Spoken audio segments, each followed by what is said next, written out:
لژنەی تیپە ملیەکانی کفری کۆتایی هێنا بە خودی تۆپی پێی پلە دووەکانی سنوورەکە. لە خولەکەدا سەرجەم تیپە پلە دووەکانی سنوورەکە بەشداریان کردبوو.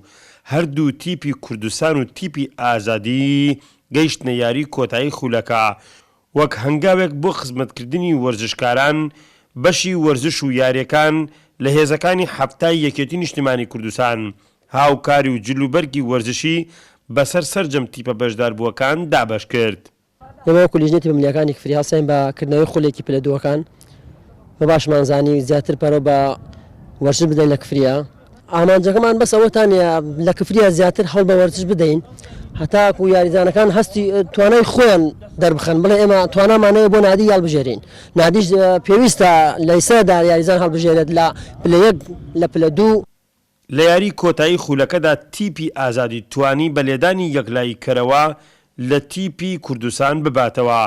دوای ئەوەی لە یاریەکەدا و لە کاتی دیاریکراودا بە 4 گۆڵ هەردوولای یەکسان بوون. خولی تۆپی پێی پلە دووەکان بە سەرپەرشتی لیژنەی تیپە ملیەکان و بە هاوکاری لیوا مەردان چاوشین فەرماندەی میحوەری قەرەتەپە حەمرینی هێزی پێشمەرگەی کوردستان وەک خزمەتێک بۆ وەرزشکاران و گەنجانی سنوورەکە ئەنجام درا.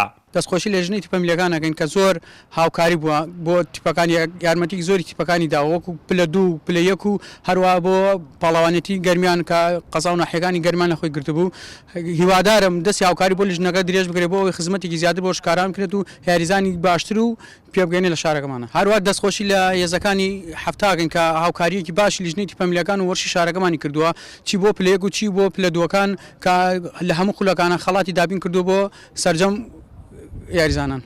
لیژنەی تیپە ملیەکانی کفری لە ساڵی ڕابردوودا توانوێتی خولی تۆپی پێی پلە یەک و پلە دوو هەروەها خولی هەڵبژاردەکانی سنووری گەرمیان بکاتەوە و لە یاری کۆتاییدا تەنها کەناڵی ئاسمانی گەلی کوردستان خەڵاتێکی تایبەتی پێدرا لە بەرامبەر گواستنەوەی سەرجەم چالاکی وەرزشی سنوورەکە بێجیاوازی.